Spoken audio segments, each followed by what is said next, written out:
Okay. Welcome to all. How are you all? कैसे हो आप सभी?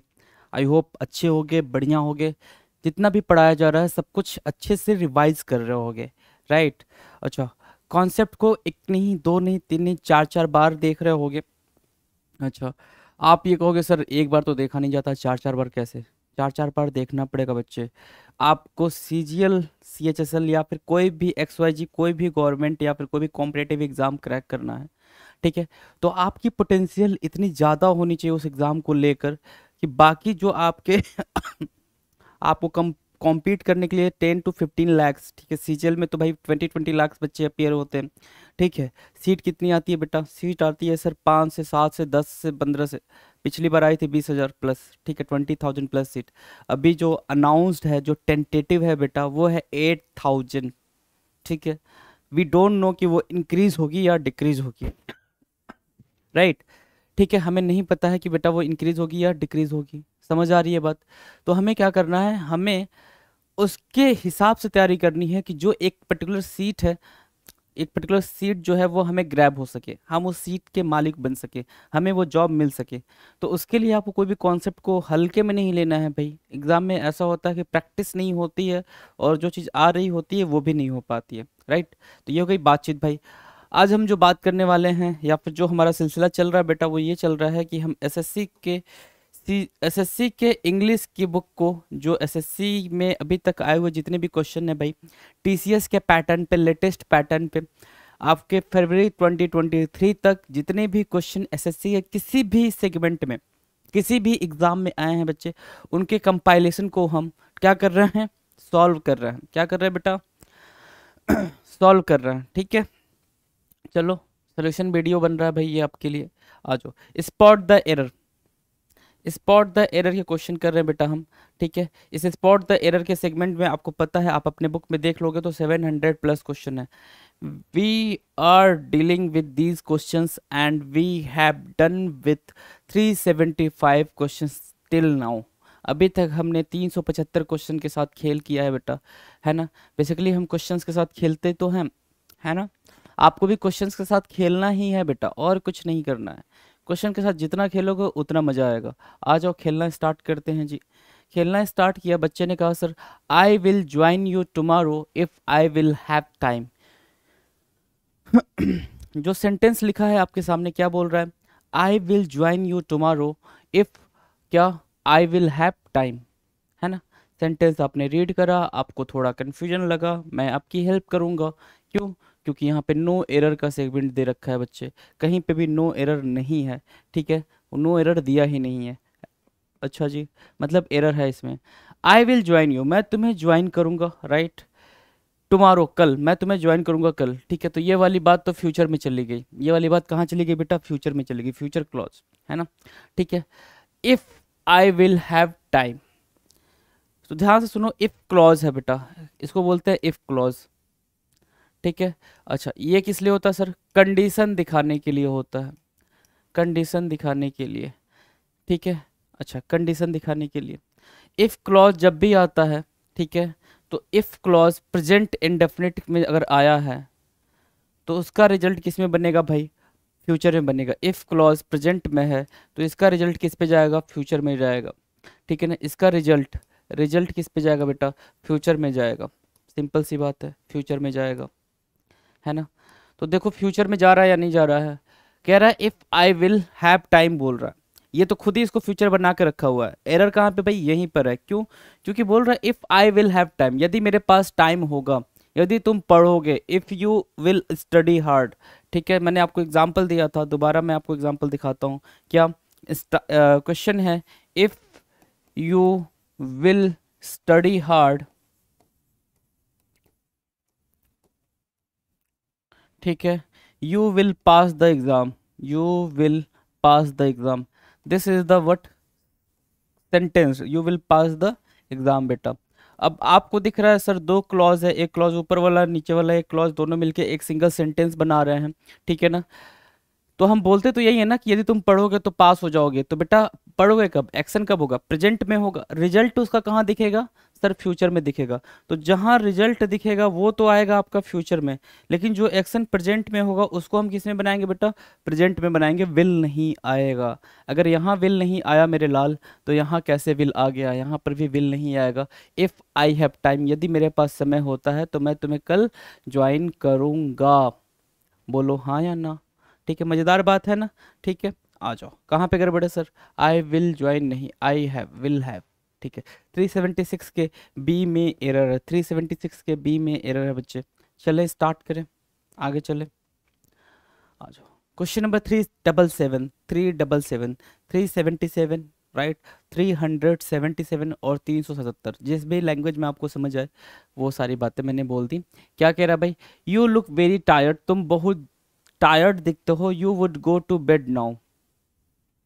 अच्छा जी, क्या बोल रहा है, यू लुक वेरी टायर्ड, तुम बहुत टायर्ड दिखते हो, तुम बहुत थके हुए दिखते हो, you would go to bed now.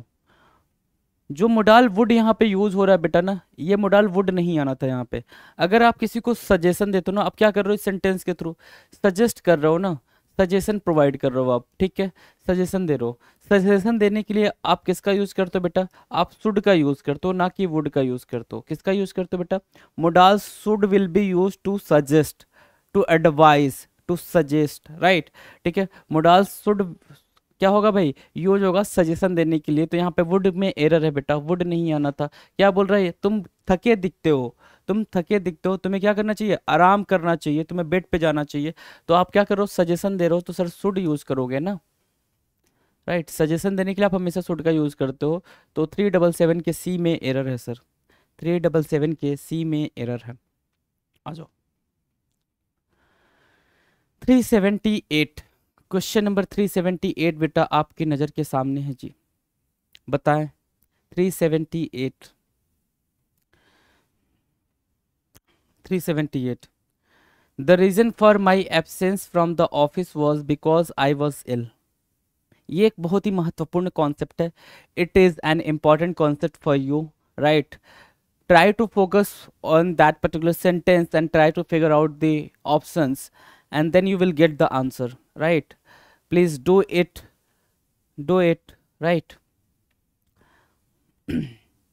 कर ली कोशिश आपने, करे कोशिश भाई, मिलके करते हैं। क्या बोल रहा है कि the reason for my absence, मेरे एब्सेंट होने का रीजन, ऑफिस से एब्सेंट होने का रीजन जो है वो ये था, बिकॉज, क्योंकि मैं बीमार था। अच्छा, बिकॉज किस लिए यूज करते हो बेटा, बिकॉज भी तो रीजन बताने के लिए यूज करते हो, हाँ या ना, रीजन बताने के लिए ही तो यूज करते हो। इसके पहले वाली वीडियो में हमने इस पर बात करी हुई है, ठीक है, किसी एक वीडियो में हमने इस पर बात करी हुई है, कहीं और भी तो आया था। बिकॉज जो होता है वो रीजन बताने के लिए होता है। बिकॉज क्या है भाई, कंजंक्शन भी है, कंजंक्शन भी है, ठीक है। और ये कंजंक्शन क्या करता है सर, रीजन बताता है, राइट। यहाँ पे रीजन वर्ड यूज कर लिया गया है, ठीक है। जब भी बेटा ध्यान से सुनेंगे, जब भी सेंटेंस के अंदर रीजन वर्ड यूज कर लिया जाता है, किससे, बिकॉज से पहले, क्या मैंने बोला, बिकॉज से पहले बेटा अगर रीजन वर्ड यूज कर लिया गया है, ठीक है, तो उस पूरे सेंटेंस में कहीं पर भी बिकॉज आएगा ही नहीं, ठीक है, आएगा ही नहीं, ठीक है ना। पूरे सेंटेंस में कहीं पे भी बिकॉज नहीं आएगा, ठीक है। अगर नहीं आएगा तो एरर कहाँ है सर, बिकॉज में है। The reason for my absence from the office was, तो सर यहाँ पे कंजंक्शन क्या देंगे आप, यहाँ पे कंजंक्शन दैट दे दो, ठीक है, दैट दे दो। क्या बोलोगे, the reason from my absence from the office was that I was ill, ठीक है। जो रीजन है मेरे एब्सेंस होने का, एब्सेंट होने का ऑफिस से, वो था कि मैं बीमार था। डन है जी, मैं बीमार था। अगर डन है तो बात आगे ले चले, ठीक है। तो एरर कहाँ पे बच्चे, सर बिकॉज नहीं आना था, बिकॉज नहीं आना था तो ए में एरर है, बिकॉज नहीं आना था बच्चे तो ए में एरर है। 379, क्वेश्चन नंबर 379 बेटा, 378 हमने देखा अभी, ठीक है। 379, 79 बोलते हैं ना, हाँ जी 79 बोलते हैं। 379, 379, ठीक है। क्वेश्चन नंबर, ही सेड, उसने कहा, या वह कहा, he had been playing tennis since he was 8। कोशिश की जा रही है पास्ट का perfect past perfect continuous tense बनाने की कोशिश कुछ ऐसी चल रही है भाई, साजिश कुछ ऐसी है एग्जामिनर की कि वो कुछ ऐसा बनाए, पास्ट परफेक्ट कॉन्टिन्यूअस टेंस बनाए, राइट। अब हमारी साजिश क्या होगी इससे बाहर निकलने की, अगर वो हमारे सामने प्रॉब्लम रख रहा है तो हमने कहा भैया सब्जेक्ट होता है, सब्जेक्ट के बाद सर हैड आएगा। सबसे मज़ेदार बात पता है पास्ट परफेक्ट की क्या है, ठीक है, सबसे मज़ेदार चीज़ ये है कि इसमें कोई लोचा लपाचा नहीं है बेटा, कोई लोचा लपाचा नहीं है कि सिंगुलर है प्लूरल है, यहाँ फिक्स्ड है हैड ही है, तो चाहे सिंगुलर है चाहे प्लूरल है आपने हैड ही चिपकाना है, ठीक है। फिर क्या, subject plus had plus been plus V3 plus object, ठीक है, प्लस टाइम को बताने वाली बातें, चाहे वो सिंस हो चाहे फॉर हो, चाहे वो सिंस हो बेटा चाहे फॉर हो, ठीक है, ये वाली बात आगे आ जाएगी। अब देखो मैंने तुम्हें क्या बता रखा है, मैंने तुम्हें बच्चे ये बता रखा है, ठीक है, बिल्कुल आराम आराम से हम चल रहे हैं। सिंस और फॉर के बारे में न जाने कितनी दफ़ा बात हुई है। सिंस और फॉर क्या होता है भाई, पीरियड ऑफ टाइम, रट लो दिमाग में बैठा लो, पीरियड ऑफ टाइम। मैंने बोला है ना कि याद करवा देंगे, मतलब याद करवा देंगे। तुम जबरदस्ती चाहोगे भी ना कि सर नहीं, कितनी बार ये बात बोलते रहते हो आप, नहीं मैं याद करवा दूंगा तो मतलब याद करवा दूंगा। आ जा बेटा, सिर्फ सिंस मतलब क्या, पॉइंट ऑफ टाइम, है ना। तो देखो भाई पॉइंट ऑफ टाइम के लिए सिंस यूज़ होता है, तो यूज़ हुआ है क्या, जी सर स्टार्टिंग पॉइंट के लिए यूज हुआ है कि जब वो पॉइंट कर रहा है कि जब वो 8 साल का था तब से। तो सिंस में गड़बड़ी है क्या, सर नहीं, सिंस में तो गड़बड़ी नहीं है। अगर मेरे बच्चे सिंस में गड़बड़ी नहीं है तो गड़बड़ी कहाँ पे है, ध्यान दो, ये जो सिंटेक्स है कुछ ऐसा होता है और सिंटेक्स में एरर है भाई।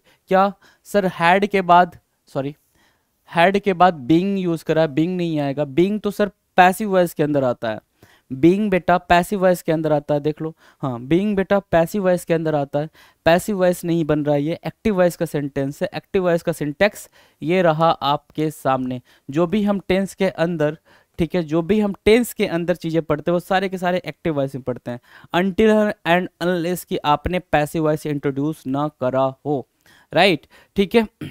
तो यहाँ पे बिन आएगा बेटा, बीइंग नहीं आएगा। कहाँ पे एरर है, 379 के सर किस में एरर है, ही हैड बीइंग लिखा हुआ है, यहाँ पे एरर है, 379 के बी में एरर है बच्चे। 379 का बी वाला पार्ट हमारा क्या है, एरर पार्ट रखता है, तो वो हमारा करेक्ट आंसर होगा। चले जी आगे चले,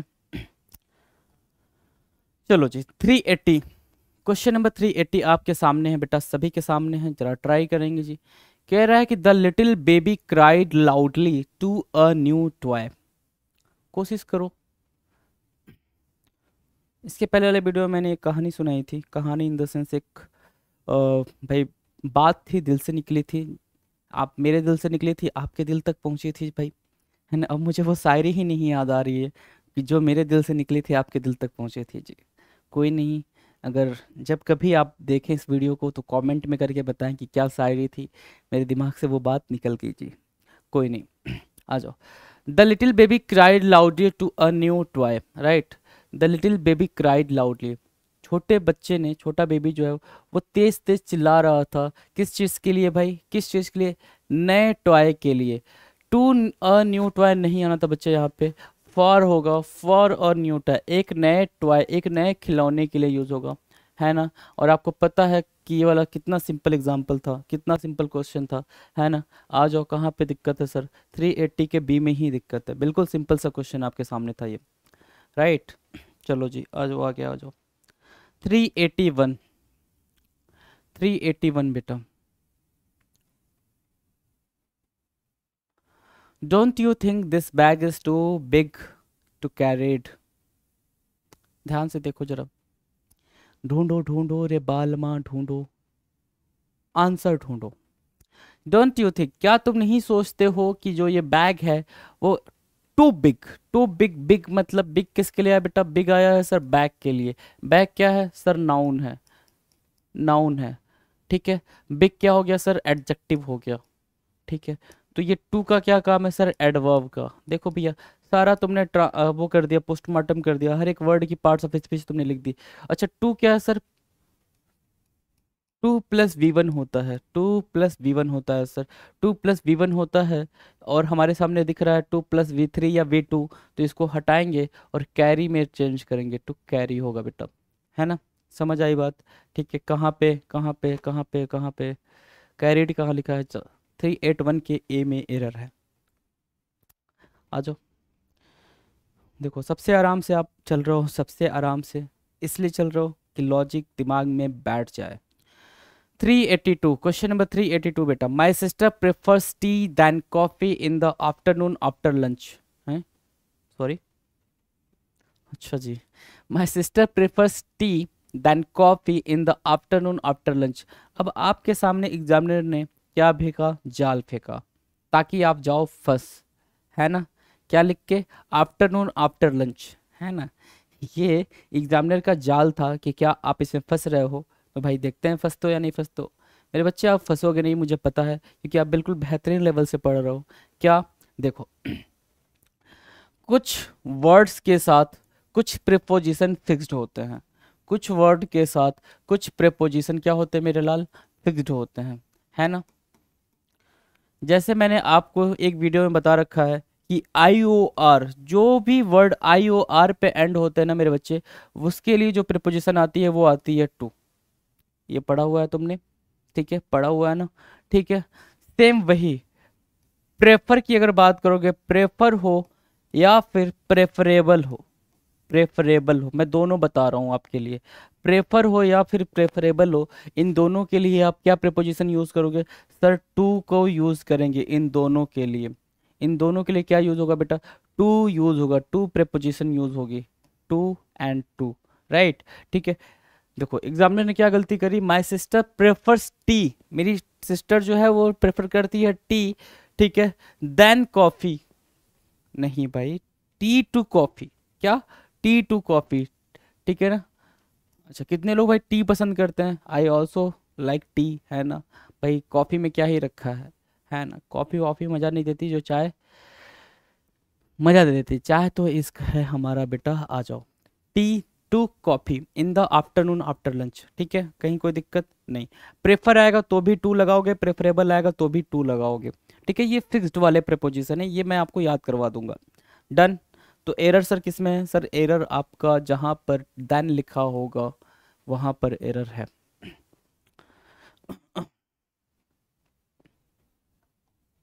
आ जाओ, 383 क्वेश्चन नंबर 383 बच्चे आपके सामने है। इफ आई एम यू, यदि मैं तुम हूं, I would not take the risk of going to the market, मैं नहीं लिया होता रिस्क मार्केट जाने का। मतलब तो ये निकल के आ रहा है ना? यदि मैं तुम हूं तो मैं वो रिस्क नहीं लेता मार्केट जाने का, ऐसा कुछ निकल के आ रहा है बच्चे। तो ध्यान दो, एक कॉन्सेप्ट होता है, जब भी आप विश करते हो, क्या विश करते हो? अच्छा, कौन सा वाला विश? विश मतलब ऐसा नहीं, ग्रीट करने वाला नहीं भाई, ग्रीट वाला अलग होता है। Hello, good morning, good afternoon, good evening, ये सब wish, happy birthday, happy new year, ये सब विश कर रहे हो, क्या ग्रीट कर रहे हो? विश मतलब चाहत रखना, ठीक है? जब तुम चाहत रखते हो, कल्पना करते हो, ठीक है, इमेजिनेशन वाली बात करते हो, क्या? कल्पना। मैं हिंदी भी लिख रहा हूँ भाई, कल्पना, और इमेजिनेशन भी लिख रहा हूँ, ठीक है ना? तो जब भी ये इमेजिनेशन वाली बातें होती हैं, ठीक है, वहाँ पर एक फिक्स्ड वर्ब होती है बेटा, फिक्स्ड वर्ब होती है जो इफ़ के साथ आती है। इफ़, और यहाँ पे जो सब्जेक्ट आएगा, इसके लिए ये जो फिक्स्ड वर्ब होगी, ये क्या होगी भाई? फिक्स्ड वर्ब होगी। देख लो, मैं एक स्ट्रक्चर बता दिया आपके लिए।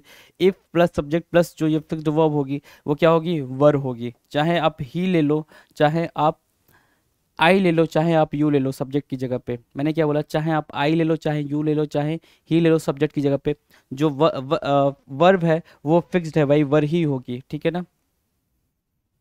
सब्जेक्ट प्लस वर ही आएगा भाई, है ना? ये जो वर्ब है ये फिक्स्ड है। डन, ठीक है? कुछ गड़बड़ है? जी सर गड़बड़ है। इफ़ आई वर यू होता तो ठीक था, एम नहीं। यदि मैं तुम्हारी जगह होता, क्योंकि ये पास्ट में इमेजिनेशन की बात कर रहा है ना, अगर मैं तुम्हारी जगह होता, हो तो नहीं पाओगे ना अब। ये वाली काश मैं राजा होता, if I were a king, if I were a king, काश वह प्रधानमंत्री होता तो वो सब कुछ ठीक कर देता। If he were, he were prime minister, ठीक है ना? तो ये सही है भाई। If he were prime minister, काश वह प्रधानमंत्री होता तो वो सब कुछ ठीक कर दिया होता। मतलब आप पास्ट में इमेजिनेशन कर रहे हो और पास्ट में ही वो बात खत्म हो जा रही है, प्रेजेंट में वो आ ही नहीं सकती। जब प्रेजेंट में नहीं आ सकती तो पास्ट में ही खत्म करो। और पास्ट के लिए जो फिक्स्ड वर्ब है वो क्या है भाई, वर है। ठीक है ना जी, तो आप पास्ट में रहे हो ना ख्यालों में। दिक्कत कहाँ है सर? दिक्कत है 383 के बी में। दिक्कत कहाँ है बच्चे? 383 के बी में एरर है। समझ आई बात? ठीक है।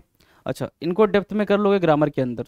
आ जाओ 384 बेटा, 384 नंबर का क्वेश्चन आपके सामने है।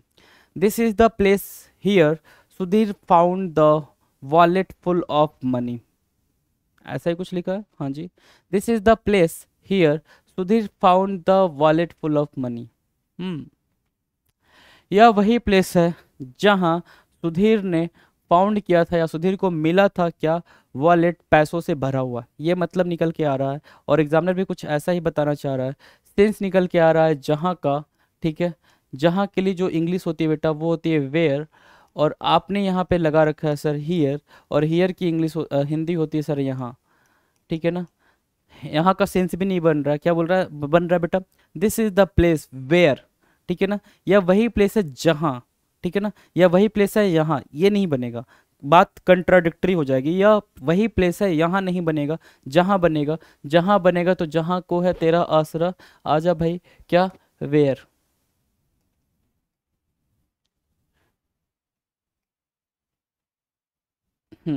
ये नहीं आएगा। ठीक है, हियर 384 के बी में एरर है सर, तो 384 हमारे लिए क्या हो जाएगा, करेक्ट हो जाएगा। डन। चलो जी, हो 385 फटाफट कर लेते हैं भाई, उड़ा देते हैं क्वेश्चन को।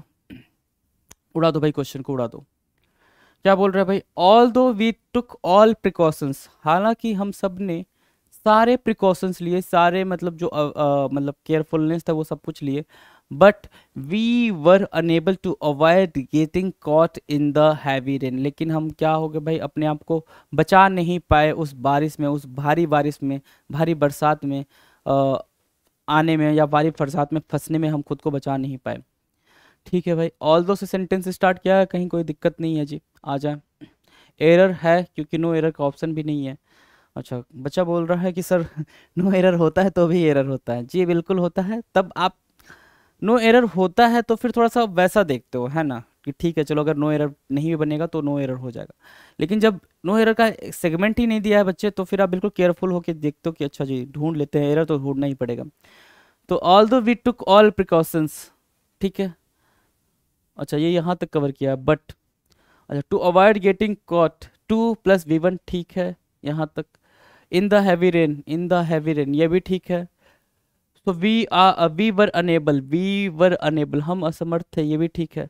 दिक्कत है सर बी में। देखो एलिमिनेशन मेथड से मैंने बता दिया कि कहाँ दिक्कत है, बी में दिक्कत है बच्चे, इसलिए एलिमिनेशन मेथड आपको ज़्यादा यूज़ करना चाहिए। तो क्या बोल रहे हैं, all the we took all precautions, हालांकि हम सब ने पूरे प्रिकॉशंस लिए थे, we were unable to, but का कोई काम नहीं है, बट का कोई काम नहीं है। बट के अलावा ऑल दो और दो के साथ मैं बता दूं, ऑल दो और दो के साथ बेटा, ऑल दो और दो के साथ आप येट को लेते हो। किसको लेते हो बेटा, येट को लेते हो। लेकिन यहाँ पर येट भी लगाने की कोई नीड नहीं है, बिना येट लगाए, बिना एक्स्ट्रा कंजंक्शन लिए आप सेंटेंस को करेक्ट कर सकते हो। क्या करके भाई, बट को हटा के। ठीक है, बट हटाया, करेक्ट, सेंटेंस करेक्ट हो गया। बी में एरर है, although we took all precautions we were unable to avoid getting caught in the heavy rain. Got the pointer, right. ये याद रखेंगे, ऑल दो और दो के साथ हम येट ही लगाते हैं। अगर ऑप्शन में येट इंप्रूवमेंट में होता है येट लगाने के लिए, तो हम येट ही लगाते, बट एरर था। जैसे हार्डली के साथ आप क्या करते हो, हार्डली, रेयरली, बेयरली और स्कार्सली। ठीक है ना, ये चार एक साथ हैं, भाई हैं ये चार। ठीक है, इनके साथ आप क्या यूज़ करते हो सर, वेन। ठीक है, ये याद रखेंगे। नो, क्योंकि इन पे भी एरर आता है, no sooner then, no sooner के साथ आप देन का यूज़ करते हो, ना कि देन। ये वाला नहीं भाई, ये वाला नहीं, ये वाला THAN। अच्छा सर, आप THEN लिखो, THAN लिखो, दिखता दोनों एक जैसा है, दिखता भले वैसा है बच्चा, है ना। ये देन हो गया, ये क्या हो गया, ये देन हो गया। ठीक है भाई, दिखता वैसा है लेकिन मैं बोलता तो हूँ ना, है ना, उसमें कहीं कोई दिक्कत नहीं होगी जी। ठीक है, आप बोलोगे तो मैं वापस से रीराइट कर दूंगा। डन, समझ आई बात? चलो जी, 386 क्वेश्चन नंबर 386 आपके सामने है जी, बताएंगे जरा 386 क्या कह रहा है।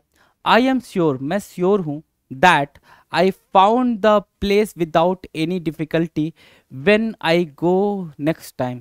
अच्छा जी, आई एम श्योर, मैं श्योर हूँ। यहाँ तक तो बात समझ आई कि प्रेजेंट में करने की कोशिश कर रहा है, ये प्रेजेंट में कोशिश कर रहा है करने की, ठीक है। फिर आगे बोल रहा है आई फाउंड द प्लेस। आगे वाली बात कुछ हजम नहीं हुई, डाइजेस्ट नहीं हुई बेटा। क्यों डाइजेस्ट नहीं हुई? क्योंकि सर आगे वाली बात तो पास्ट में ले गया ना। स्टार्ट तो बात वो प्रेजेंट से कर रहा है, लेकिन आगे पहुंचा तो पास्ट की बात करने लगा। तो क्या पास्ट आना था? नहीं सर। अगर प्रेजेंट से स्टार्ट किया तो फ्यूचर में लेके जाना था उसको। फ्यूचर में लेके जाएगा तो क्या बोलेगा भाई? I will find. क्या बोलेगा बेटा? आई विल फाइंड, मैं ढूंढ लूंगा, है ना। वो प्लेस में ढूंढ लूंगा, मैं इतना श्योर हूं कि मैं वो प्लेस ढूंढ लूंगा, ठीक है, बिना किसी डिफिकल्टी के। When I go next time, जब मैं अगली बार जाऊंगा, ठीक है। अगर मैं अगली बार जाता हूं तो मैं वो प्लेस डेफिनेटली ढूंढ लूंगा, मैं बिल्कुल बिल्कुल क्या हूं? श्योर हूं। तो फ्यूचर में ये प्लेस ढूंढने की बात हो रही है, फ्यूचर में ये प्लेस ढूंढने की बात हो रही है बेटा। विल का यूज करेंगे आप यहाँ पे। विल प्लस V1 होता है, मोडाल्स को V1 फॉलो करता है। कहाँ पे एरर है मेरे बच्चे? कहाँ पे एरर है सर? 386 के डी में एरर है, 386 के बेटा डी में एरर है, ठीक है। डन, ओके, चलो जी आ जाओ अगला क्वेश्चन।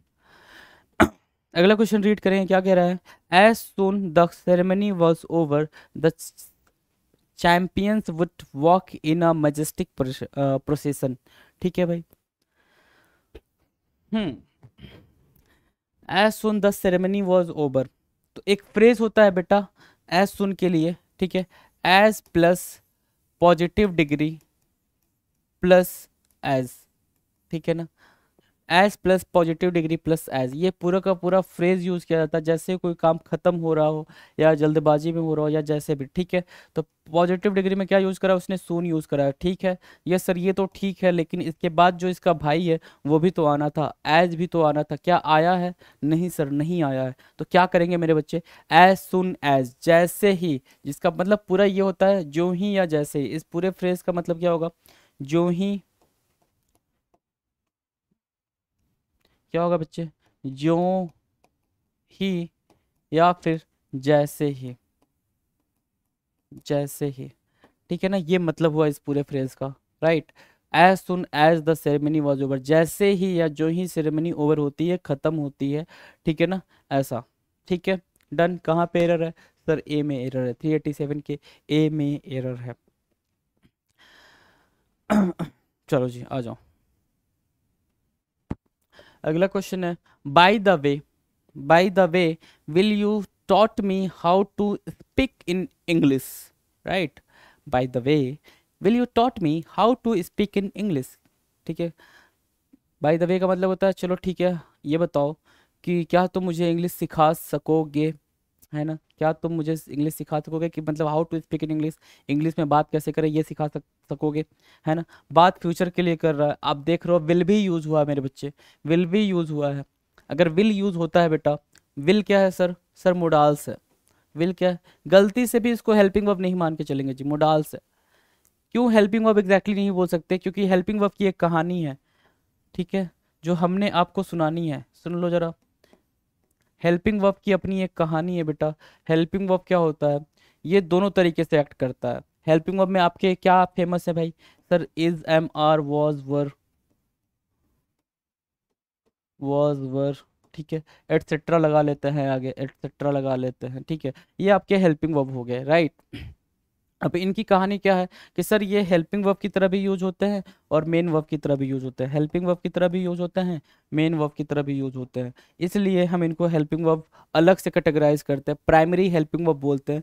जब भी हम सेकेंडरी हेल्पिंग वर्ब की बात करते हैं सर, हम उसको मोडाल्स बोलते हैं। एग्जैक्टली क्यों मोडाल्स बोलते हैं? क्योंकि मोडाल्स सिर्फ और सिर्फ प्योर हेल्पिंग वर्ब की तरह यूज करेंगे, इनको मेन वर्ब बनना ही नहीं है। इनको क्या नहीं बनना है? प्योर हेल्पिंग वर्ब की तरह यूज होंगे, इनको मेन वर्ब बनना ही नहीं है बेटा, बनेंगे ही नहीं। अब जैसे ये इज, एम, आर, वॉज, वर हैं, ये हेल्पिंग वर्ब है, लेकिन मेन वर्ब की तरह कैसे काम करेंगे? आपने बोला आई एम अ स्टूडेंट, आपने बोला बच्चे आई एम अ स्टूडेंट, ठीक है, आ जाओ, ठीक है। एम क्या है बेटा? हेल्पिंग वर्ब है ना। एम क्या है? हेल्पिंग वर्ब है, लेकिन यहाँ पे इस पूरे सेंटेंस के अंदर एम के अलावा कोई दूसरा वर्ब है क्या? कोई दूसरा वर्ब है? नहीं है ना। जब कोई दूसरा वर्ब नहीं है मेरे लाल, तो ये क्या बना हुआ है सर? Main verb. ठीक है, अच्छा ये सर हेल्पिंग वर्ब की तरह कैसे काम करेगा? कुछ नहीं भाई, आप एक सेंटेंस लिख लो, I am reading a newspaper. ठीक है, I am reading a newspaper.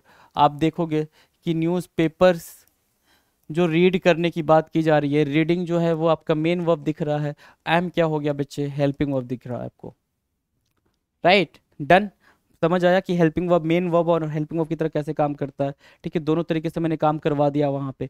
लेकिन जो मोडाल्स है, वो जो मोडाल्स है बेटा, अगर उसकी बात करें, मोडाल्स हमेशा और हमेशा हेल्पिंग वर्ब की तरह काम करेंगे। जैसे क्या? I will go, I will go, ये हमेशा हमेशा हेल्पिंग वर्ब रहेगा। ठीक है ना। और क्या दूसरी बात, इसको हमेशा कौन फॉलो करेगा सर? वी वन फॉलो करता है, मोडाल्स को हमेशा वी वन फॉलो करता है। मेन वर्ब को कौन फॉलो करता है? मेन वर्ब को to plus V one follow करता है। ये बात हमेशा ध्यान रखेंगे। मेन वर्ब को कौन फॉलो करता है? To plus V one follow करता है। अच्छा, मोडाल्स को कौन फॉलो करता है सर? मोडाल्स को वी वन फॉलो करता है। राइट, डन है? डन है मेरे बच्चे? ठीक है, अगर डन है तो आ जाओ, कहाँ पे दिक्कत है सर? बी वन आना था, टॉट नहीं आना था, टीच आना था। टीच आना था। देखो इतनी बड़ी रामायण पढ़ ली तुमने सिर्फ एक छोटे से कॉन्सेप्ट के लिए, टीच आना था बच्चे। ठीक है, कहाँ पे एरर है सर? सर बी में एरर है, 388 के बी में एरर है। आ जाओ जी अगले क्वेश्चन पे। 389, क्वेश्चन नंबर 389 बच्चे आपके सामने है। 389 आपके सामने है, बताएंगे जी। क्या कह रहा है? Asking for and giving information is an important feature of conversations. Asking for and giving information is an important features of conversations. बोलो मेरे बच्चे।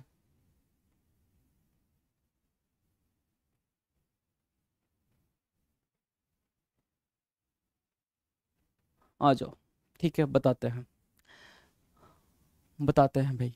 इंफॉर्मेशंस लिखा हो बेटा, क्या लिखा है? इंफॉर्मेशंस लिखा है। एक बार में लिखा क्यों नहीं जाता मेरे से? इंफॉर्मेशंस लिखा हुआ है, राइट। ठीक है, अच्छा, इंफॉर्मेशंस क्या लिखा हुआ भाई? सर नाउन है। क्या है? नाउन है। इसकी पार्ट्स ऑफ स्पीच क्या है सर? नाउन है। नाउन है, कैसा नाउन है सर? सर कैसा क्या? कॉमन नाउन है। अच्छा नहीं, वो मैं पूछ नहीं रहा हूँ, सिंगुलर या प्लूरल। तो जो इन्फॉर्मेशन है बेटा ना, इन्फॉर्मेशन वो हमेशा और हमेशा क्या होता है भाई? सिंगुलर नाउन की तरह ट्रीट होगा। कैसे? इन्फॉर्मेशन होगा वो, इन्फॉर्मेशन होगा। आप किसी से एक इन्फॉर्मेशन लेकर नहीं आते हो, या तो अ पीस ऑफ इन्फॉर्मेशन लोगे, ठीक है ना, या फिर आप किसी से सजेशन लेने जाओगे तो वो आपको कई सारी इन्फॉर्मेशन देगा। आप कुछ ही पूछो कि मुझे एसएससी जाना चाहिए, बैंक जाना चाहिए, तो पहले बैठाएगा, आपको समझाएगा एसएससी ये होता है, बैंक ये होता है। तो क्या वो आपको सिंगल इन्फॉर्मेशन दिया है? क्या कोई एक इन्फॉर्मेशन दिया है? नहीं, वो आपको भर भर के इन्फॉर्मेशन दे रहा है। तो इन्फॉर्मेशन जो है अपने आप में ही सिंगुलर और प्लूरल दोनों है। ठीक है ना। उसको प्लूरल करने के लिए आप एस नहीं लगाते हो। इन्फॉर्मेशन अनकाउंटेबल नाउन है, यू कैन नॉट काउंट। क्या है बेटा? अनकाउंटेबल नाउन है, अनकाउंटेबल नाउन है। समझ आ रही है बात? ठीक है, अनकाउंटेबल नाउन है। अनकाउंटेबल नाउन है सर, तो हम इसके साथ एस या एस तो लगा ही नहीं सकते। जैसे क्या? Water, water sir uncountable noun है, जैसे ही हमने एस लगाया बात नहीं बनेगी, वाटर कुछ नहीं होता, वाटर होता है। राइट, वैसे इंफॉर्मेशन, इंफॉर्मेशन कुछ नहीं होता, इंफॉर्मेशन होता है। फर्नीचर्स कुछ नहीं होता बेटा, फर्नीचर्स कुछ नहीं होता है। फर्नीचर्स अगर लिख कर आता है तो ये भी गलत है। क्या होता है मेरे बच्चे? फर्नीचर होता है, फर्नीचर होता है सर। ठीक है, समझ आ रही है बात? तो कहाँ पे दिक्कत था सर? ये एस नहीं आना था, एस नहीं आना था, तो दिक्कत कहाँ पे मारेंगे सर? दिक्कत यहाँ पे मारेंगे, गिविंग इंफॉर्मेशन। 389 के ए में एरर है, क्वेश्चन 389 के बच्चे ए में एरर है। डन है? क्लियर है यहाँ तक? चलें आगे जी, चलो आगे, चलो आगे, फिर आ जाओ।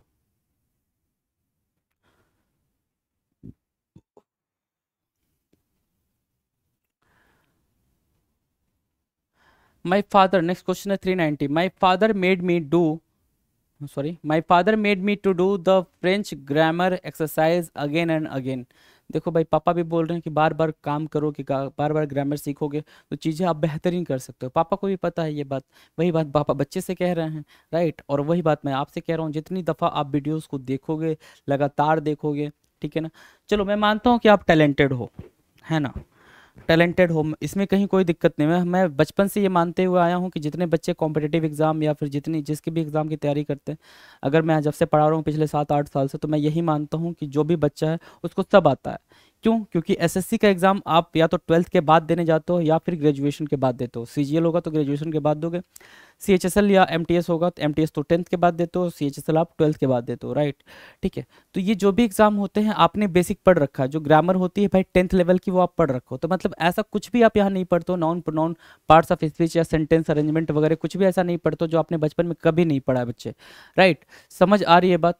तो आपको तो सब आ रहा है, आपको सब आ रहा है, आपको खुद को साफ करना है, ठीक है ना? कहते हैं ना भाई कि जब शिकारी शिकार पर निकलता है तो अपनी तलवार को तेज कर रहा होता है, तो आप उस पर धार लगा रहे हो। धार लगाने के लिए आप जितनी जितनी बार कोई वीडियो कोई कॉन्सेप्ट बार बार देखोगे ना, वहां से बिल्कुल एकदम क्लियरिटी आ जाएगी। अच्छा ये भूलेगा नहीं, चाहे एग्जामिनर कैसे भी मोल्ड करे, आप भूलोगे नहीं। जब भूलोगे नहीं तो आ जाओ पहले इस क्वेश्चन को टैकल करते हैं। क्या बोल रहा है भाई?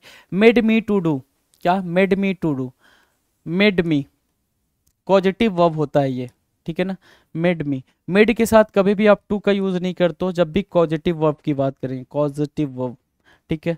इसको आप बिल्कुल एक डेप्थ कॉन्सेप्ट है, इसको हम ग्रामर के अंदर देखेंगे। बस अभी जानो कि मेड जब भी आता है सेंटेंस में, उसके साथ आप टू को नहीं रखते हो, वो डायरेक्टली बन जाता है। डायरेक्टली क्या बन जाता है भाई? यहाँ से टू हटाओगे, made me do the French grammar exercise again and again, right? So ये चीज़ याद रखना है कि जब भी पॉजिटिव वर्ब या फिर मेड आएगा तो मेड के साथ टू नहीं आएगा, ये फिक्स्ड है। ये डेप्थ नॉलेज हो जाएगी आपके लिए, डेप्थ इन द सेंस ये काफ़ी लंबा वीडियो बन जाएगा जब मैं पॉजिटिव वर्ब पढ़ाऊंगा, तो इसलिए ना एक्सरसाइज का वीडियो तो एक्सरसाइज के तरीके से रहने देते हैं इसको। सी में एरर है, 390 के सी में एरर है बेटा। पॉजिटिव वर्ब एक सेपरेट टॉपिक है बेटा वर्ब का, ठीक है? हेल्पिंग वर्ब सेपरेट टॉपिक है, मोडाल सेपरेट टॉपिक है। इन पर हम डिटेल में बात करेंगे ग्रामर के अंदर। डन है? आ जाओ, अगला क्वेश्चन है 391। It was her who represented our school in the inter school debate competition. Okay जी, इट वॉज हर। अब ध्यान दें, बी की कोई फॉर्म आए, ठीक है? बी की कोई भी फॉर्म आए, ध्यान से मेरी बात सुनना। बी की फॉर्म मैंने बता रखी है, मैं अभी फिर लिख दूंगा, दोबारा लिख दूंगा, लेकिन ध्यान से सुनो। बी की कोई भी फॉर्म आए तो उसके बाद सब्जेक्टिव केस यूज करोगे, सब्जेक्टिव केस यूज करोगे या फिर ऑब्जेक्टिव केस यूज करोगे। अच्छा जी, मैंने अगर ये दो बातें लिखी, सब्जेक्टिव केस ऑब्जेक्टिव केस, इसका मतलब मैं किसके बारे में बात कर रहा हूँ सर? प्रोनाउन के बारे में बात कर रहा हूँ। प्रोनाउन का सब्जेक्टिव केस या ऑब्जेक्टिव केस, है ना? क्यों सर? नाउन का तो सब्जेक्टिव और ऑब्जेक्टिव केस सेम होता है। मैंने कहा एग्जाम्पल देख लो यहाँ पे नाउन के लिए, मैंने बोला राम हिट्स श्याम, राम श्याम को मारता है ना? तो राम क्या है यहाँ पे बच्चा? सब्जेक्टिव केस है ना? सब्जेक्टिव केस है, नाउन है, नाउन का सब्जेक्टिव केस है ये। क्यों? क्योंकि सब्जेक्ट बना हुआ है। श्याम क्या है यहाँ पे? नाउन है और नाउन का ऑब्जेक्टिव केस है। क्यों? क्योंकि ऑब्जेक्ट बना हुआ है। इतनी बात समझ आई? ठीक है। दूसरी बात समझो, अगर इसी बात को मैं वाइस वर्सा कर दूं, वाइस वर्सा मतलब क्या? मैं ये बोल दूं कि श्याम हिट्स राम, है ना? Hits Ram, right? अब जो ये श्याम हुआ बच्चे, ये क्या बना? ये जो श्याम है ये भी नाउन है, नाउन है ना? और ये क्या बना बच्चे? सब्जेक्ट बना। और ये जो राम है यहाँ पे ऑब्जेक्ट बना। तो क्या सब्जेक्ट और ऑब्जेक्ट में कोई चेंज हुआ? नहीं समझे बात को? क्या राम कुछ और बन गया ऑब्जेक्ट बनते टाइम? नहीं ना, ऑब्जेक्ट राम ही तो बन रहा है। क्या श्याम सब्जेक्ट बनते टाइम कुछ और बन गया? नहीं ना। भाई नाउन चेंज ही नहीं करता, चाहे वो सब्जेक्ट हो चाहे ऑब्जेक्ट हो, वो उसी फॉर्म में दिखेगा। राम है तो राम ही लिखा हुआ दिखेगा, सब्जेक्ट में भी ऑब्जेक्ट में भी। यही बात मैं आपको समझाना चाह रहा हूँ। बट प्रोनाउन के साथ ऐसा नहीं है, प्रोनाउन के साथ मेरे बच्चे ऐसा नहीं है ना? क्यों ऐसा नहीं है? ध्यान से सुनेंगे मेरी बात। क्योंकि सर प्रोनाउन का सब्जेक्टिव और ऑब्जेक्टिव केस अलग अलग होता है। जैसे क्या सर, आई है प्रोनाउन में सब्जेक्ट का काम करता है, लेकिन इसी का मैं अगर ऑब्जेक्टिव बोलूँ तो इसके लिए मी बना हुआ है सर प्रोनाउन के अंदर, ठीक है? ही है बच्चे, ही सब्जेक्ट का काम करता है, इसके लिए ऑब्जेक्ट का काम कौन करता है सर? हिम करता है। समझ आ रही है बात? तो ये बात मैं आपको समझा रहा हूँ, वही चीज़ मैंने यहाँ पे लिखी है कि अगर बी की फॉर्म आ जाए, बी की फॉर्म क्या है मैं बता दूंगा, तो प्रोनाउन का सब्जेक्टिव केस आएगा या ऑब्जेक्टिव केस। देखो मैंने यहाँ पे स्लैश लगा रखा बच्चे, स्लैश लगा रखा है, ठीक है? मैं ये नहीं बोल रहा हूँ कि ये भी आएगा ये भी आएगा, मतलब इन दोनों में से कोई एक चूज करना है हमें, कोई एक चूज करना है मेरे बच्चे। तो ध्यान दो जरा, कलर चेंज कर दिया मैंने। बी की फॉर्म का मतलब, बी की फॉर्म क्या? Am, is, are, was, were, be, been, being. ठीक है, इतनी बात सुन लिए तो जरा एक बार और कान खोल के, कान को खड़े करके अच्छे से सुनो कि जब ये बी की फॉर्म क्या बने भाई, जब ये बी की फॉर्म क्या बने, ये बी की फॉर्म क्या बने, मेन वर्ब बने। हेल्पिंग वर्ब की बात नहीं बोल रहा हूं मेरे बच्चे, मेन वर्ब बने। सेंटेंस में मेन वर्ब बनेंगे तो उसके बाद सेंटेंस में अगर ये मेन वर्ब बनते हैं, देख लो जरा ध्यान से, इनमें से कोई भी सेंटेंस में अगर मेन वर्ब बनता है मेरे बच्चे, ठीक है, तो उसको बोल रहे हैं बी की फॉर्म मेन वर्ब बन रही है, तो हमारा क्या आएगा भाई, क्या आएगा सर, सब्जेक्टिव केस आएगा, ऑब्जेक्टिव केस नहीं आएगा, ऑब्जेक्टिव केस नहीं आएगा, सब्जेक्टिव केस आएगा। और इसी पे बेस्ड वो आपका एरर है। जैसे क्या, वॉज देख रहे हो उधर, वॉज देख रहे हो मेरे बच्चे, छाप लो इसको पहले, ठीक है, छाप लेना इसको, ठीक है, वॉज देख रहे हो यहाँ पे, सर वॉज देख रहे हैं, क्या ये मेन वर्ब बना हुआ है सर, 110% मेन वर्ब बना हुआ है। क्यों? क्योंकि इसके अलावा इस पूरे यहाँ से यहाँ तक की बात में कोई दूसरा वर्ब नहीं है। अगर कोई दूसरा वर्ब नहीं है तो बेटा मेन वर्ब है, और मेन वर्ब के बाद सब्जेक्टिव केस आना था, हर नहीं आएगा, क्या आएगा मेरे बच्चे, शी आएगा, क्या आएगा, सी आएगा। और सी आएगा तो कहाँ पे आप लगाओगे, कहाँ पे, कहाँ पे, इट वॉज हर, सी में ही एरर है, 391 शी आएगा और सी में एरर है। डन है, देख लो भाई, छाप लो, बिल्कुल मजेदार कॉन्सेप्ट था ये आपके लिए, है ना, डन। 391 का डन भाई, ऑप्शन दिखा, समझ आया, पूरा सेंटेंस पढ़ने की जरूरत नहीं पड़ी आपको, मीनिंग निकालने की जरूरत नहीं पड़ी। आ जाओ। Your essay is good accepting for the spelling. Your essay is good, तुम्हारा ऐसे जो है वो अच्छा है, किस चीज़ के लिए बेटा, किस चीज़ के अलावा, स्पेलिंग के अलावा, ये बोलना चाह रहा है ना, हाँ, स्पेलिंग के अलावा बाकी सारी चीज़ें ऐसे वैसे अच्छा होता है ना भाई, जैसे मैं इधर लिखता हूँ, ठीक है, मैं सब कुछ सही बोल रहा हूँ, लेकिन राइटिंग के अलावा, है ना, एक्सेप्टिंग माई राइटिंग, राइट, ये बोल सकते हो, है ना, सेम वैसे ही एक्सेप्टिंग नहीं होगा यहाँ पे, एक्सेप्ट यूज होता है, एक्सेप्ट फॉर बोलते हैं भाई उस चीज़ के अलावा, एक्सेप्ट फॉर ये पूरा पूरा होता है, एक्सेप्टिंग फॉर नहीं होता है, एक्सेप्ट फॉर होता है। तो एरर आपको समझ आया सर कहाँ पे, 392 के बी में एरर है। इसके पहले वाले में मैंने बता दिया था जी, बिल्कुल बता दिया था, 392 के बी में एरर है बच्चे, छाप ले जरा फटाफट इसको, आगे बढ़ें जी।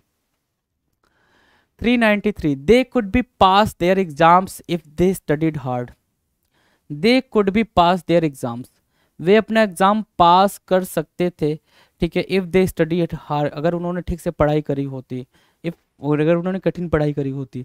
तो जब भी इस तरह की बात आती है तो हम कुड का यूज़ नहीं करते बेटा, पॉसिबिलिटी नहीं बताते हैं, ठीक है, हम वुड के बारे में बात करते हैं, संभावना बता रहे हैं जो, ठीक है ना, वो पास्ट की संभावना बता रहे हो, आप कैपेबिलिटी नहीं बता रहे हो, इसलिए कुड नहीं लगाओगे, आप पास्ट की संभावना बता रहे हो, ध्यान से सुनना, मैंने क्या बोला, कैपेबिलिटी नहीं बता रहे हो, इसलिए कुड नहीं लगाओगे, आप क्या बता रहे हो, संभावना बता रहे हो, पास्ट की संभावना, पास्ट की संभावना के लिए आप वुड का यूज़ करते हो। एरर कहाँ पे है सर, सर एरर तो 393 के सी में है, 393 के सी में है। आ जाओ 394, क्वेश्चन नंबर 394 मेरे बच्चे, ध्यान दो, ध्यान दो, एरर आएगा। Avoid the puddles caused by the downpour was quite a problem while I was driving। देखिए बहुत ही मज़ेदार ये कॉन्सेप्ट है, बिल्कुल अलग होने वाला है, आपको एक नई बात पता चलने वाली है जो अब तक किसी भी वीडियो में नहीं पता चली थी, वो बात इस वीडियो के अंदर पता चलने वाली है। तो जरा फोकस्ड हो जाए, एरर को ढूंढने की कोशिश करें, 4 ऑप्शन है आपके सामने, बुक आपके पास अवेलेबल है, आपने अब तक आंसर भी देख लिया होगा, ठीक है ना, ये क्या होने वाला। लेकिन उसके पहले मैं एक दो मीनिंग बता दूं आपको, क्या लिखा हुआ भाई, पडल्स, पडल्स मतलब होता है स्मॉल पॉन्ड, स्मॉल पॉन्ड, ठीक है, ठीक है, जब आप सड़क वगैरह पे चलते हो, गड्ढा जो बन जाता है उसको बोलते हैं पडल्स, डाउनपोर, बारिश की वजह से जो गड्ढे बन जाते हैं उसको बोलते हो क्या, पडल्स। तो मीनिंग भी याद रखते चले साथ साथ, ताकि आपके रीडिंग कॉम्प्रिहेंशन के क्वेश्चन में कहीं कोई दिक्कत ना हो। और इन केस अगर आपने कोई ऐसा पेपर दिया जहाँ पे ऐसे वैसे की बात की जाए, टाइपिंग की बात की जाए, तो वहाँ पर भी आपको कोई दिक्कत ना हो मेरे बच्चे, है ना। आ जाओ, डाउन पोर का मतलब होता है बरसात, आपको पता है जब भी बारिश होती है, ठीक है, ये 2 मीनिंग आपको समझ आ गए, और कोई मीनिंग में मुझे लगता है खासा कोई दिक्कत नहीं है। अब एक बात समझो, जो अवॉइड है, आई अवॉइड हिम, मैं उससे अवॉइड करता हूँ, क्या बोला मैंने, आई अवॉइड हिम, ठीक है, मैं उसे अवॉइड करता हूँ, right, I avoid him, right. So avoid बेटा क्या हो गया, अवॉइड सर वर्ब होता है, वर्ब होता है, ठीक है। वर्ब कभी भी सेंटेंस स्टार्ट नहीं करता है, मेरी बात ध्यान से नोट कर लेंगे, मार्क कर लेंगे, ठीक है, mark my point, mark my words, क्या कि वर्ब कभी भी सेंटेंस स्टार्ट नहीं करता। अगर ऐसी नौबत आ जाए, अगर ऐसी आफत आ जाए मेरे बच्चे कि वर्ब को सेंटेंस स्टार्ट करना पड़ जाए, एक सेकंड दे हमें। हाँ जी, ऐसी नौबत आ जाए, ठीक है, या फिर ऐसी आफत आ जाए बेटा कि वर्ब को हमें क्या बनाना पड़ जाए भाई, वर्ब से हमें सेंटेंस स्टार्ट करना पड़ जाए, तो हम उस वर्ब को किस में कन्वर्ट करेंगे सर, जिरंड में कन्वर्ट करेंगे, जिरंड में कन्वर्ट करेंगे। सर जिरंड में कन्वर्ट करने से क्या फायदा होगा, जिरंड मतलब क्या होता है बेटा, नाउन, जिरंड मतलब क्या होता है भाई, नाउन। अब जिरंड एक अलग टॉपिक है जिसको हम डिटेल में देखेंगे, ठीक है, लेकिन जिरंड होता कैसा है, दिखता कैसा है, तो जब भी आप वर्ब की फर्स्ट फॉर्म में आईएनजी ऐड करते हो, ठीक है, और जब ये नाउन का काम करे तो उसको टेक्निकली हम क्या बोलते हैं बेटा, जिरंड बोलते हैं। क्या बोला मैंने, जब भी वर्ब की फर्स्ट फॉर्म में, जैसे अवॉइड क्या है वर्ब की फर्स्ट फॉर्म में, उसमें आप आईएनजी ऐड ऑन करो, ठीक है, तो वो जब नाउन का काम करने लग जाए तो उसको क्या बोलते हैं, जिरंड बोलते हैं। जैसे क्या, अवॉइड, एग्जाम्पल देख लो, मैंने बोला स्मोक, है ना, स्मोक एक V1 है, स्मोक में मैंने आईएनजी ऐड करा, क्या बना बच्चे, स्मोकिंग, ये बनाना, ठीक है। और मैंने बोला जब भी स्मोकिंग वर्ब की आईएनजी फॉर्म किसका काम करे बच्चे, नाउन का, तो ये क्या बनता है बेटा, जिरंड बनता है। ये बात बोली मैंने, एग्जांपल्स में अभी आपको क्लियर कर दूंगा क्या बोल रहा हूँ। स्मोकिंग कॉजेस कैंसर, आप क्या बोलते हो, स्मोकिंग कॉजेस कैंसर, राइट, आप यही बोलते हो ना। कॉजेज आपका वर्ब हो गया, ठीक है, V5 जिसको आप बोलते हो, कैंसर आपका ऑब्जेक्ट हो गया, तो सब्जेक्ट का काम कौन कर रहा है सर, स्मोकिंग कर रहा है, क्या, नाउन बना हुआ है यहाँ पे, क्यों, क्योंकि ये जिरंड है सर, समझ आई। वर्ब की फर्स्ट फॉर्म प्लस आईएनजी जो जिरंड होती है, नाउन का काम करती है, क्लियर है। तो ये सब्जेक्ट है। सेम वैसे ही अवॉइड नहीं आना था, क्या आना था बच्चे, अवॉइडिंग आना था, क्योंकि वर्ब कभी भी सेंटेंस स्टार्ट नहीं करता है। सेंटेंस स्टार्ट कराना हो तो हम उस वर्ब को नाउन में चेंज कर देते हैं, जो कि मैंने कर दिया। मैं हट जा रहा हूँ, प्रॉपर तरीके से आप छाप लें, प्रॉपर तरीके से छाप लें मेरे बच्चे, ठीक है ना। कितना मजेदार कॉन्सेप्ट था आपके लिए। देखो भाई, ये सारे कॉन्सेप्ट हैं, ये ग्रामर के कॉन्सेप्ट हैं बेटा। हम एरर कराते टाइम इतने डेप्थ में नहीं जा सकते, ये बिल्कुल डेप्थ कॉन्सेप्ट है। मैंने सिर्फ इसके क्रक्स को बता दिया आपको। क्रक्स मतलब कोर पार्ट, क्रक्स मतलब क्या, कोर पार्ट, कोर, कोर मतलब क्या, मेन। देखो एक ही वर्ड के कितने, मेन मतलब क्या, चीफ, ठीक है, एक ही वर्ड के सब मतलब है। सेंटर, है ना, सब मेन, सेंटर, ठीक है, प्रिंसिपल, ये सब क्या है भाई, ये सब सिनोनिम है। प्रिंसिपल कौन सा वाला, PAL वाला, PLE, अच्छा, ये प्रिंसिपल, ये वाला प्रिंसिपल और ये वाले प्रिंसिपल में डिफरेंस है मेरे बच्चे, ठीक है। ये वाला वैल्यू होता है, प्रिंसिपल मतलब क्या, वैल्यू, और ये वाला क्या, आपके जो टीचर होते थे, हेडमास्टर, मेन, ठीक है, उनको ये आप बोलते थे हेडमास्टर या मेन जो होते थे, उनको आप क्या बोलते थे, ये प्रिंसिपल बोलते थे। इसका मतलब मेन भी होता है, मेन टीचर, है ना, प्रिंसिपल, राइट, ठीक है। तो ये इतनी कहानियाँ आपने सीखी हैं इस पर्टिकुलर कॉन्सेप्ट के साथ साथ, ठीक है। डन है मेरे बच्चे, कर लिया, आ जाओ। अगला क्वेश्चन है 395 के साथ, क्वेश्चन नंबर 395, ठीक है। ऑप्शंस देख लो जी, हाँ दिख रहा है, ट्राइज टू डू लास्ट में लिखा हुआ है। चलो, every country tries to do, अच्छा, to do it's good at the Olympic Games as they are held in great prestige। मैं करेक्ट आंसर बोलने जा रहा था, मैंने खुद को रोक दिया जी। क्यों, क्योंकि सेंटेंस अगर लिखा हुआ है तो आप करेक्ट आंसर ही बोलोगे ना भाई, जो करेक्ट वर्ड उसके लिए यूज होता है ना। ये फायदा होता है सेंटेंस को लगातार बार बार बोल के पढ़ने में, ये फायदा होता है। मैं लगातार बार बार बोल के पढ़ता हूँ तो देखो भाई, जो करेक्ट होता है वो सामने निकल के आ जाता है, एरर वैसे ही दिख जाता है, ठीक है। एरर कहीं किसी दूसरी प्लानिट से आके मैं नहीं बना रहा हूँ, राइट, आप ही के बीच का हूँ। आ जाए, एवरी कंट्री बोल रहा है भाई, सिंगुलर सब्जेक्ट बना हुआ है बच्चे, सिंगुलर सब्जेक्ट बना हुआ है, सिंगुलर वर्ब लेगा, ठीक है भाई।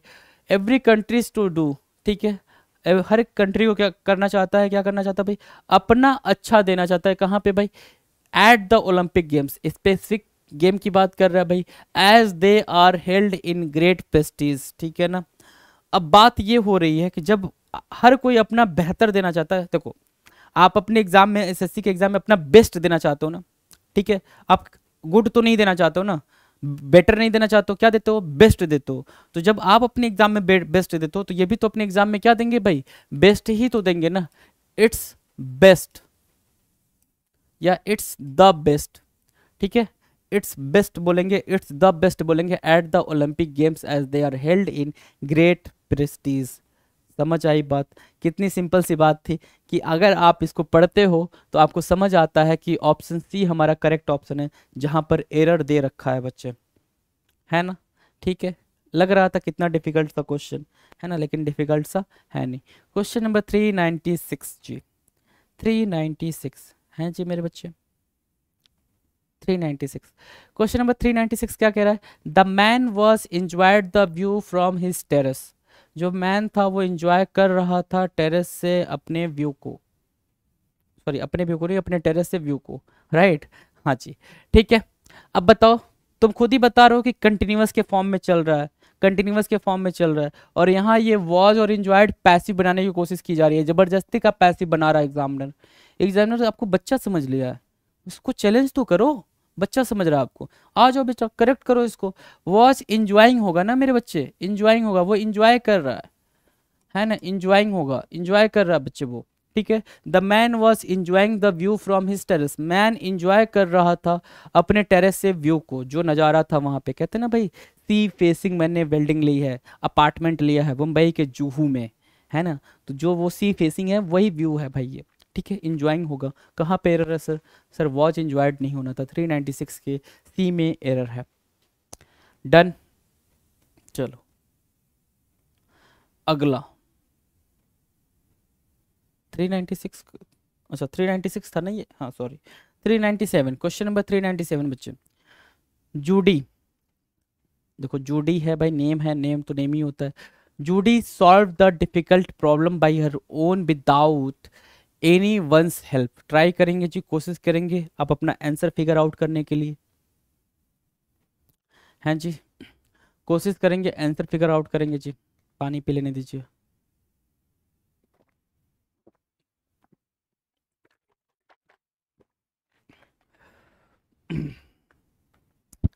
नज़र के सामने है आपका एरर, आ जाओ। छोटू छोटू कमाल कर, आजा। हाँ, Judy solve the difficult problem, Judy ने सॉल्व करा डिफिकल्ट प्रॉब्लम को बाई हर ओन, खुद से सॉल्व करने के लिए, विदाउट एनी वन हेल्प बोल रहा है, खुद से सॉल्व करने के लिए आप बाई हर ओन नहीं बोलते हो, एक फ्रेज होता है ऑन वंस ओन, ये फ्रेज होता है बेटा ऑन वंस ओन, ठीक है ना। ये खुद से कोई काम करने के लिए होता है, ठीक है। जब भी आप कैपेबल हो जाते हो, ठीक है, तो वो खुद से काम करने के लिए आप क्या यूज करते हो भाई, ऑन वंस ओन। ये पूरा का पूरा फ्रेज है, आप कहते हो ना मैंने ये काम अकेले करा है, तो अकेले की मीनिंग क्या हो गई भाई, अलोन की मीनिंग हो गई ऑन वंस ओन, ठीक है ना।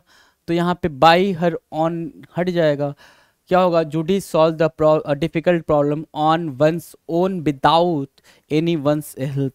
क्या, Judy solve the difficult problem on one's own without any one's help. Got the pointer, error समझ आया जी। ये फिक्स्ड है, इसको याद कर लेंगे, मेमोराइज कर लेंगे, ये इंपॉर्टेंट है भाई, मेमोराइज कर लेंगे जी, ठीक है, इंपॉर्टेंट है ये, मैं बता दिया आपके लिए। आ जाओ यहाँ पे, कहाँ पे, यहाँ पे, नहीं नहीं यहाँ पे नहीं एरर है, कहाँ पे है यार, अच्छा बी में, 397 के बी में एरर है। 398, क्वेश्चन नंबर 398 बच्चे, देखो ऑप्शन देखो क्या लिखा है, और travelling in a metro, fourth वाला, हाँ ठीक है। You must avoid riding in a crowded बस, तुम्हें क्या करना चाहिए, तुम्हें जरूर अवॉइड करना चाहिए क्राउडेड बस में राइड करने से। Or travelling in a metro, metro में ट्रैवल करने से, during rush hour, rush hour मतलब जब भीड़ भाड़ का टाइम होता है, ठीक है। एक फिक्स्ड रश आवर होता है, जैसे मॉर्निंग के टाइम पे और इवनिंग के टाइम पे मेट्रो और बसेज में ज़्यादा भीड़ होती है, क्यों, क्योंकि लोग जॉब पे जाते हैं, उसको बोलते हैं रश आवर, ठीक है। As both are quite unpleasant experiences, ठीक है। इसके पहले भी इस तरीके का एरर आया था, ठीक है, तो मैंने आपको एक बात इंडिकेट करी थी, क्या, एक टर्म इंडिकेट करा था बच्चे, क्या, क्वाइट, ठीक है। एक ये टर्म होता है, एक होता है ये टर्म क्वाइट, ठीक है। ये वाला क्या है बेटा, ये वाला सर एडवर्ब है। ये वाला क्या है सर, इसका मतलब होता है साइलेंट, चुप हो जाना, साइलेंट चुप हो जाना। कीप क्वाइट कहते हो ना, कीप क्वाइट शांति रखें जी, कीप क्वाइट, ठीक है, ठीक है ना। हाँ जी, एडवर्ब यूज होना था, क्या यूज होना था, क्वाइट अनप्लीजेंट एक्सपीरियंस। क्वाइट मतलब एडवर्ब मतलब बहुत, वेरी वाला सेंस देता है। ये क्वाइट क्या देता है बेटा, वेरी का सेंस देता है। ये क्वाइट किसका सेंस देता है बेटा, वेरी का सेंस देता है। तो ये वाला क्वाइट हटेगा यहाँ पे, क्यू जो आई टी ई लगाओगे आप, अनप्लीजेंट एडजेक्टिव है ना। ये क्या है भाई, नाउन है। ये क्या है, एक्सपीरियंसेस बोल रहा है ना, प्लूरल ही तो हुआ, नाउन है बेटा ये। एक्सपीरियंस और एक्सपीरियंसेस नाउन है, ठीक है। तो कहाँ पे एरर है सर, एरर तो क्वाइट वाले में। क्वाइट किधर दिख रहा है सर, सी में, 398 के सी में। तो देखो वर्ड को सफल करके, वर्ड को सफल करके भी एरर देता है आपके पेपर में, है ना। उस चीज़ को ध्यान रखना है आपने। ये बात मैंने इसके पहले भी जब क्वाइट का एरर आया था तब भी मैंने आपको ये बात समझाई थी, ठीक है, कि ये बार बार एग्जाम में एग्जामिनर दे रहा है ताकि आप कंफ्यूज हो जाओ। नाउ क्वेश्चन नंबर 399, 399 नंबर के क्वेश्चन पे आ चुके हैं हम। 399, had you not reached in time we will have lost our lives. अच्छा जी, कंडीशनल क्लॉज होता है बेटा, या फिर कंडीशनल सेंटेंस होता है। एक क्या होता है टर्म, कंडीशनल सेंटेंस, ठीक है। कंडीशनल सेंटेंस तीन होते हैं ये, ठीक है। पहला क्या, प्रेजेंट इंडेफिनिट के लिए यूज होता है, ठीक है। दूसरा पास्ट के लिए, और तीसरा पास्ट परफेक्ट के लिए, ठीक है। तो ये है पास्ट परफेक्ट वाला। ये किसका है भाई, पास्ट परफेक्ट वाला। इसका जो स्ट्रक्चर होता है वो ये होता है, plus if plus subject plus had plus V3, ठीक है। एक कंडीशन ये बताएगा, और इसके बाद दूसरा कंडीशन किस में आएगा भाई, subject plus would plus have plus, ठीक है, V3 और प्लस ऑब्जेक्ट, ठीक है। ये दो कंडीशन, कंडीशनल मतलब दो सेंटेंसेस दो होते हैं भाई। कंडीशनल मतलब अलग अलग दो क्लॉज होते हैं एक सिंगल सेंटेंस के अंदर। पूरा पूरा देख लें आप, हाँ दिख रहा है, हाँ जी पूरा दिख रहा है। एक सिंगल सेंटेंस के अंदर दो क्लॉज होते हैं, एक कंडीशनल होता है, दूसरा उसका रिजल्ट टाइप का बता रहा होता है ना। तो if plus subject plus head plus V3 आएगा, तो ये किसके लिए अगला जो स्ट्रक्चर होगा वो कुछ ऐसा दिखेगा। फिर इसी बात को मैं बता रहा हूँ कि एग्जामिनर क्या करता है, घुमा देता है आपके पेपर में। मतलब ये बोलता है कि इफ को हटा कर भी हम ये काम कर सकते हैं, और जब इफ को हटाएंगे तो हम हैड की बात करेंगे, हैड पहले आएगा। लेकिन ये इंटेरोगेटिव सेंटेंस नहीं बनेगा मेरे बच्चे, ये इफ का ही काम करेगा। क्या, हैड प्लस सब्जेक्ट प्लस क्या, V3, had plus subject plus V3, ठीक है। फिर आगे आओगे तो सेम स्ट्रक्चर वही रह जाएगा, subject plus would plus have plus V3 plus object, है ना। स्ट्रक्चर में कुछ गड़बड़ नहीं होगा, सेकंड वाले स्ट्रक्चर में कुछ भी गड़बड़ नहीं होगा। जो कंडीशन वाला स्टेटमेंट है ना, कंडीशन वाला क्लॉज है ना बेटा, वहां पे गड़बड़ी होगी, वहां पे उसने चेंज करा है, कुछ भी दिक्कत नहीं है, सेम बात बोल रहा है, ठीक है। अगर सेम बात बोल रहा है तो देखो भाई, had plus subject plus V3 दिखना चाहिए।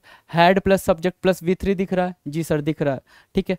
Had you not reached in time, अगर तुम टाइम से नहीं पहुंचे होते, अगर तुम टाइम से नहीं पहुंचे होते, पास्ट परफेक्ट की बात कर रहा है। We will have lost our lives, नहीं सर, क्या आएगा, we would have lost our lives. Will नहीं आना था बच्चे, यहाँ पे क्या आना था, वुड आना था। क्या आना था बच्चे, वुड आना था। ये होता है कंडीशनल सेंटेंसेस के अंदर के कमाल, ठीक है ना।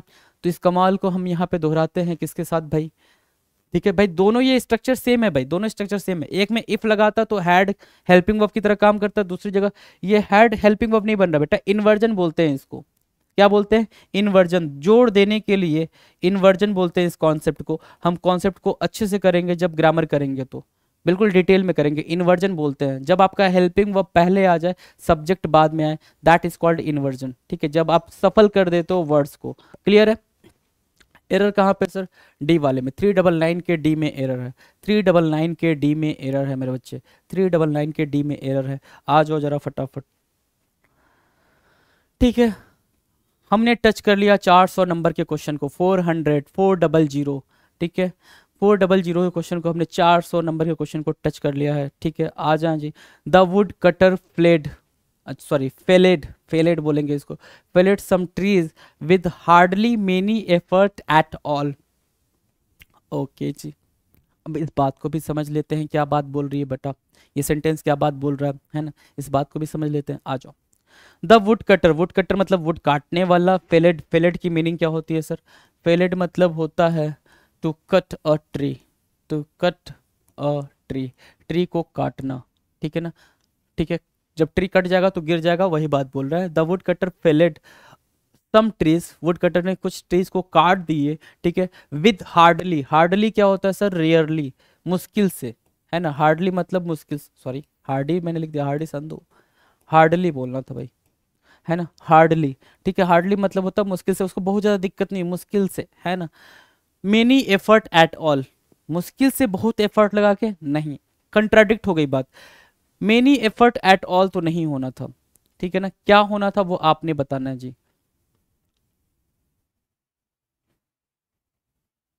हैं जी, मेनी एफर्ट नहीं होना था, क्या होना था भाई? एनी एफर्ट, ठीक है ना। Hardly any effort at all, any effort at all का मतलब हो गया भाई almost no effort, almost no, almost no, ठीक है ना। क्या मतलब हुआ भाई? Almost no. Hardly any effort मतलब कोई एफर्ट नहीं लगाया उसने, वो वुड जो वुड कटर था उसने क्या कर दिया भाई? वो काट दिया, वुड कटर जो था उसने काट दिया ट्री को without making any kind of mistakes, without making any kind of effort. Done, question done है भाई, क्वेश्चन डन है तो फिर चलो चलते हैं जी।